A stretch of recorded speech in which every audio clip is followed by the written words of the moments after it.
Bis Kota FM, bincang santai narkotika frekuensi milenial.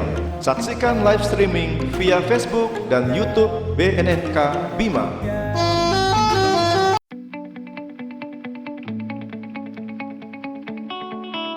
Oke, Kosam, Mada 3 Kota Bima. Di pagi hari ini di Municipal kami masih berbincang dengan Badan Narkotika Nasional Kabupaten Bima.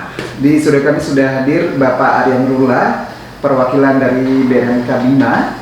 Ya, masih kita tanyakan seputar narkotika di Municipal. Ya, kalau sudah tadi dijelaskan bagaimana apa sih sebenarnya narkotika itu. Nah, sekarang jenis-jenisnya yang jelas banyak dong ya Pak ya? Banyak. Ya, banyak sekali. Nah, ada yang bertebaran di masyarakat kita ini, ya tadi yang sudah disebutkan ganja, kemudian tramadol. Nah, kira-kira yang paling banyak dikonsumsi oleh, oleh masyarakat di luar sana itu yang sepengetahuan BNN itu apa kira-kira? Sebenarnya relatif ya Pak. Oh iya. Jadi, nah ini ada yang menarik. Dulu kami pernah diundang juga untuk sosialisasi di salah satu Kabupaten Bima. Jadi ada orang tua yang mengaku dikasih tramadol oleh anaknya.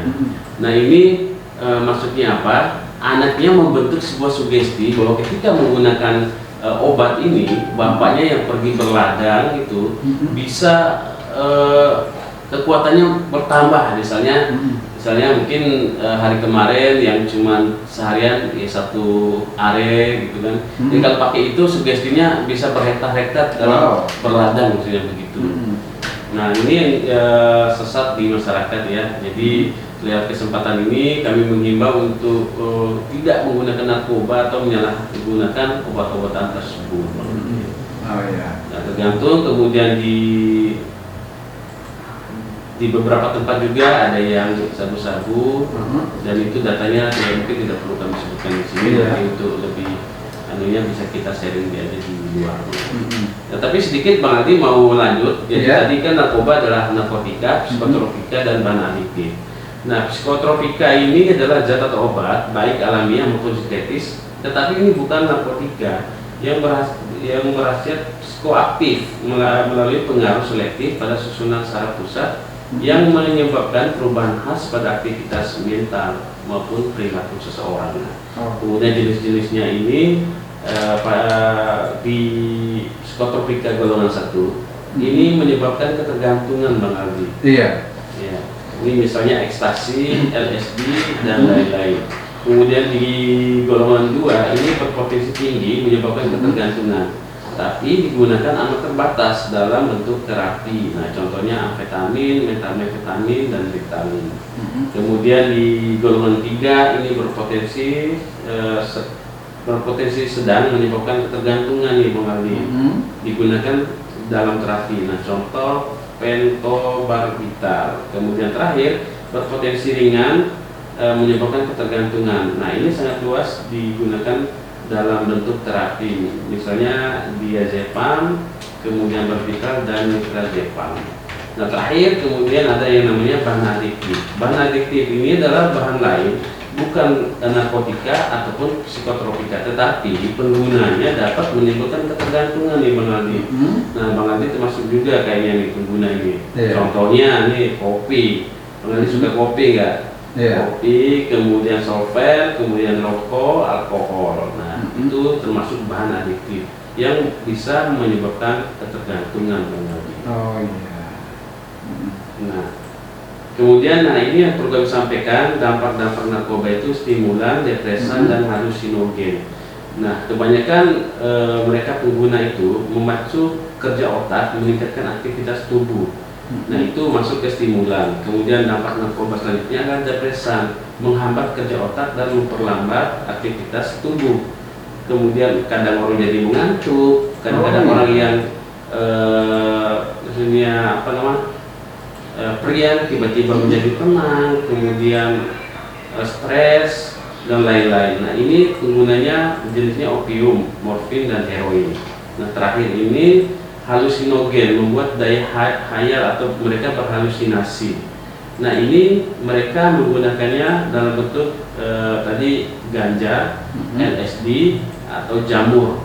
Oh iya. Bang Ade pernah dengar nggak jamur apa ya namanya? Jamur itu buat apa itu? Jamur mushroom namanya itu. Iya. Nah itu yang banyak digunakan juga oleh adik-adik kita sekarang. Dan kami sangat prihatin generasi kita benar-benar telah terpapar pengaruh narkoba, Bang Ade. Oh, sayang sekali.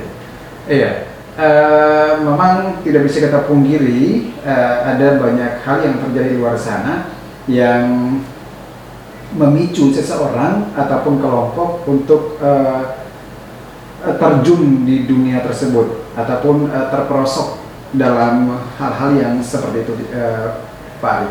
Nah, hal langkah ataupun cara yang bagaimanakah yang untuk menjadi antisipasi kita agar mereka tuh tidak terus-terusan terjerumus untuk hal yang demikian nih? Oke. Yang pertama itu tentunya kita untuk terhindar dari terjerat narkoba, tentunya dari kami ini ada beberapa item. Yang pertama adalah bertanya. Nah, banyak pengguna narkoba itu di usia-usia muda itu mereka karena ikut-ikutan, kemudian penasaran, kemudian masalah asmara juga misalnya. Ini sering terjadi. Putus cinta. Nah, dia curhat nih, nanti saya ini putus cinta bla bla bla. Jadi pusing, coba pakai ini. Nah, yang pertama itulah bertanya. Nah, ketika misalnya Bang Aldi memberikan sesuatu kepada saya misalnya, saya harus bertanya, ini apa Bang Aldi? Nah, kebanyakan teman-temannya yang ingin menjerumuskan dia ini permen loh, enak loh kalau diminum, kalau dipakai. Nah, ini langkah penting adalah bertanya. Misalnya tadi jamur. Nah, jamur itu penggunaannya itu banyak di masak-masakan Bang Aldi.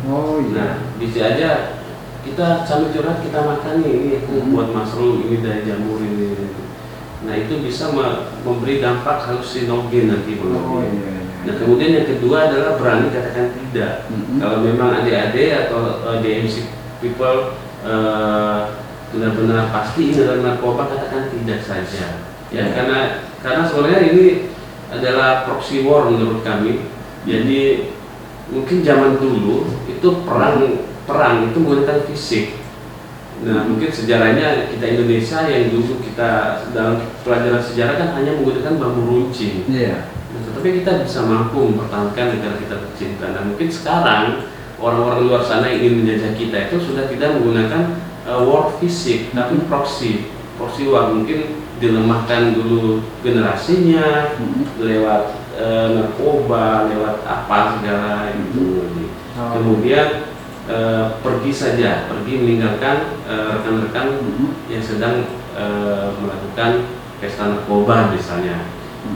Nah ini yang perlu kami sampaikan, pengalaman kami menanyakan kenapa mereka bisa terjerumus narkoba, itu karena rasa gimana ya, toleransi Bang Aldi. Nah misalnya Bang Aldi lagi duduk nih sama teman-teman kan, saya lewat. Sini, ini ayo coba ini. Karena toleransi gimana? Rasa nggak enak. Ya udah cobalah satu gitu. Hanya, ini lagi. Nah, gitu. Nah, kalau bisa langsung pergi saja dari komunitas tersebut. Dan terakhir mencari kegiatan positif lainnya. Ya baik. Nah itu beberapa langkah ataupun cara untuk menghindari dari yang namanya narkotika di MCPL. Anda pun yang mungkin pernah merasakan hal yang sama dari sekilas cerita ataupun cara yang sudah disampaikan oleh narasumber kita pada pagi hari ini. Nah, hal yang paling krusial yaitu dengan mengikuti apa yang sudah disarankan tersebut di MCPL agar kita terhindar dari hal-hal yang tidak kita inginkan. Mas, kami masih kembali untuk Anda yang ingin bergabung sekali lagi di 0811389124, silakan saja, tapi setelah yang satu ini. Narkotika Nasional Kabupaten Bima menyelenggarakan lomba TikTok War on Drugs Challenge dengan total hadiah jutaan rupiah guys. Caranya gampang, buat video TikTok War on Drugs seperti contoh video yang ada di akun TikTok BNNK Bima, atau bisa buat dengan gayamu sendiri, tapi tetap menggunakan audio War on Drugs. Jangan lupa sertakan hashtag War on Drugs, hashtag BNNK Bima pada videomu. Selanjutnya, silakan upload videomu di TikTok dan Instagram masing-masing dengan memfollow akun TikTok BNNK Bima dan Instagram BNNK Bima sebelumnya. Video TikTok dengan jumlah like dan viewer terbanyak akan mendapatkan juara dan hadiah jutaan rupiah. Pendaftaran lomba dibuka sampai tanggal 24 Juni 2021 dan pemenang juara akan diumumkan pada tanggal 26 Juni 2021. Ayo, tunggu apa lagi? Jangan sia-siakan kesempatan emas ini. Asyik!